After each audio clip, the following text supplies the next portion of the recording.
Vice has out a new video which dangerously attempts to make the case that firearm owners are somehow less safe than non-firearm owners. Watch. Maybe I'm wrong, but guns are not the best way to keep your family safe. 65% of male gun owners list protection as a top reason for ownership. And the NRA names household protection as a reason why people should take up arms. But that urge to protect often backfires. One analysis shows that private citizens use guns to harm themselves or others far more often than to kill in self-defense. So if a man wants to prove his manhood by defending his castle with a gun, it's his family that might pay the price. What a very interesting supposition. Now, in the portion of the video we just showed you, there is an underlying false premise that Krishna and I cannot say his last name, Andavalu, uses as the basis for his determination, which is shown in the pie chart that he briefly puts on screen. There it is there.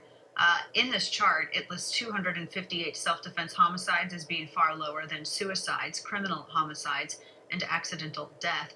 The false premise offered here is that the way to determine whether or not guns provide home safety should be judged only by death versus death. The fact that self-defense, that just firearm self-defense use, defensive gun use, that results in far less loss of life than other categories is irrelevant to the question of how often a gun is used to defend or diffuse when no life is taken. And that number dwarfs the others on this pie chart in a very big way. As many as 2.5 million defensive gun uses happen every single year. And of course, this is something that when Barack Obama back in 2013, in the wake of Newtown, commissioned the CDC to author a study on violence and defensive gun use, etc. That was also a number that the CDC came up with, anywhere from 500,000 to 2.5 million instances. And of course, the discrepancy between the two numbers results in how they're being reported, or how it's recorded by law enforcement, how it's recorded by FBI uniform crime reports, etc. But only 258 of, when we were looking at those numbers there, result in the death of an assailant is hardly evidence that somehow defensive gun use is not effective. It's not at all. In fact, defensive gun use happens far more than usages from criminals, prohibited possessors who are in illegal possession and illegally using an inanimate object in which they are in illegal possession.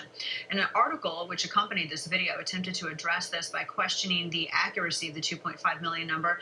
And according to the author of this piece, the critical reason to not consider this is because defensive gun use somehow doesn't require a firing of the weapon. So in other words, to believe that defensive gun use is actually beneficial in saving lives, you must either only consider instances where someone was killed in self-defense, or, saving that, at least only consider instances where the gun is fired. Simple presentation is excluded, which is incredibly poor reasoning. The existence of a firearm as a deterrent without needing to even fire it is actually the preferred outcome for any responsible gun owner. And that you are willing to fire your weapon if necessary has no bearing on whether or not the preferred defensive use would be to simply hold an assailant at gunpoint or scare them away without firing a shot. In summary, you cannot determine the value of a weapon for self-defense if you only compare citizens' likelihood of using a gun to harm themselves or others balanced against a defensive gun use that results in an assailant's death. To use that equation actually defies the most fundamental basics of responsible gun ownership, that you should be willing to fire your weapon while hoping you never have to. Millions of circumstances per year where no one is killed and no weapon is fired, but a criminal situation is deterred by the mere existence, the mere presentation of a legally owned firearm, is all the proof that you need. Joining me to discuss this is an author who has extensively studied this issue, John Lott, president of Crime Prevention Research Center and author of a trillion books on the topic as well. John, always good to see you. This was an incredibly disingenuous discussion and presentation by Vice.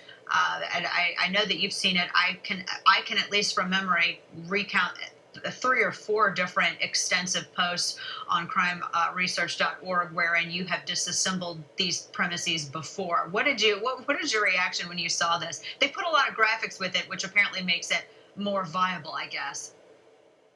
I suppose. It's pretty much similar claims are made all the time by gun control advocates. You take the FBI justifiable homicides by civilians. the FBI has a warning there saying that most of the country doesn't report it. I mean, 34 states report justifiable homicides, but it's usually only small portions of even those states that report the number. In the paper version of the FBI reports, what they put out is a note that says this number should not be used for statistical calculations or comparisons because relatively few places in the country actually report that. It's only a couple percent of the police departments in the country even report that number. But you also bring up an important point, and that is the vast majority of defensive gun uses don't require that a gun be fired. I would argue it's about 95% of defensive gun uses simply involve brandishing. That you have less than 1 out of every 1,000 times that people use guns defensively is the attack or kill. Woundings are more common, maybe about 7 or 8 times more frequent, but they're still only a tiny fraction of defensive gun uses. And so, you know, if you only want to look at times where they're killed and you're only looking at those cases that are recorded as justifiable homicides, you're not even going to get all the justifiable homicides. And you're missing out all those other times that people have been able to stop crimes from occurring simply by brandishing a gun or even firing a warning shot. And that's incredibly effective. I mean, in every bit of training that I've ever done and everything that I've ever read about it, that is the preferred outcome, which is so odd that it would be excluded from their conclusion on this. Why do you think they did that? I mean, as I say, this is the type of claim that's been made over and over the years. They're referencing a report from the Violence Policy Center.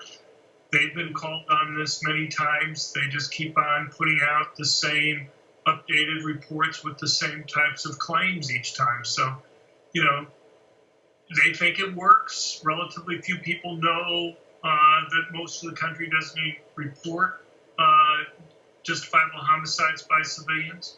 I mean, even the justifiable homicides by police, you only have about 1% of the police departments in the country that report that. But it's even worse for justifiable homicides for civilians. Not only do you have only a couple percent of the police departments report any type of number, but even those numbers underestimate the number of justifiable homicides even in those jurisdictions, because what happens is that it may be a couple of years as the court process goes through before it's determined legally whether or not there was a justifiable homicide. Well, the thing is, the police, it's not an important job for them to go back and correct the data a couple of years later when it's finally determined. The cases that they put down are justifiable homicide usually are when the decisions are made very quickly relative to when the death occurred. And so, you know, even in that couple percent that are reporting it, it's still underestimating it even for those jurisdictions.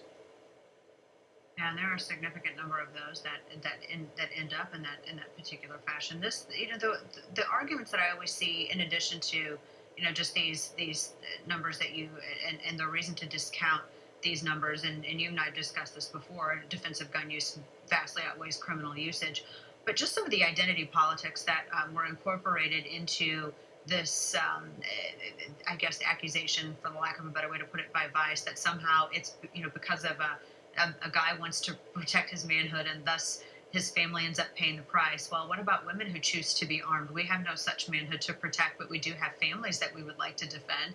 And it always seems that even though females, John, and you've written about this before, which are the fastest growing number of firearm owners at this point, as well as those going out and getting concealed carry permits, still, whenever this discussion takes place, it's always framed in, well, it's men who are trying to look tough and that's why they want to carry a gun, when actually it's women that are driving the numbers currently.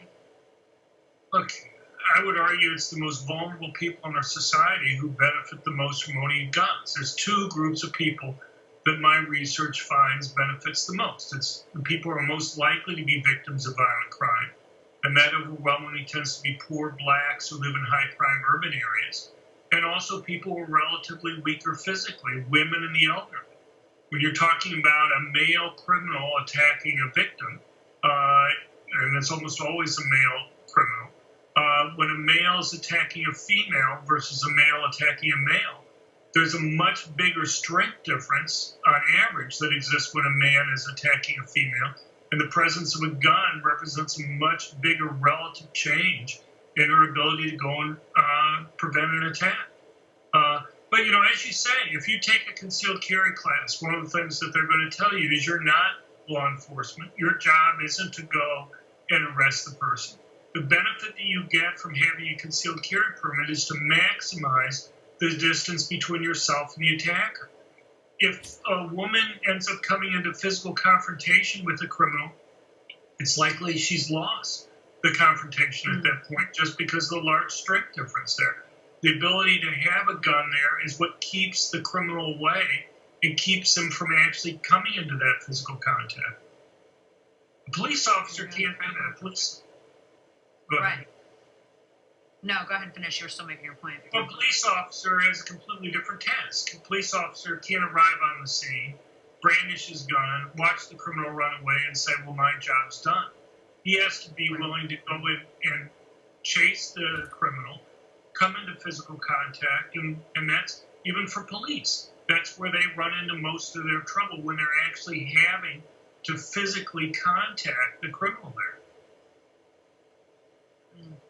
This another disingenuous report, and this is not going to be the last that we see of such things. John Lott, Crime Prevention Research Center, Crime Prevention Research, crimepreventionresearch.org, not crimeprevention.org, correct? Crimeresearch.org. Okay. I see. I was trying to put as many words as possible into your URL. Well, crimeresearch.org. Can put it in.